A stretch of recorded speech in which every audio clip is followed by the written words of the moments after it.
வாங்க பார்க்கலாம். எங்கள் வீட்டில் இந்த மீன் குழம்பு இப்போ இந்த மீன் பேர் என்னன்னு எனக்கு தெரில. இந்த மீன் பேர் என்ன?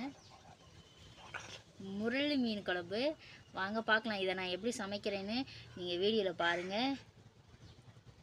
இப்படி ஆட்டுறேன். இறால சும்மா நறுக்கெல்லாம் போட்டாங்களே,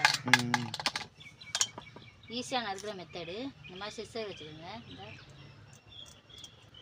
சிராயெல்லாம் கட் பண்ணிக்கிறங்க. இது வந்து ஈஸியாக இருக்கும். நீங்கள் கத்தியை விட சிஸ்டர் யூஸ் பண்ணி பாருங்கள். செம்ம சிம்பிளாக இருக்குது. நான் ட்ரை பண்ணி பார்த்தேன், நீங்களும் ட்ரை பண்ணி பாருங்கள். தெரியுதா? என்ன தெரியுதா? நல்லா இருக்குமா?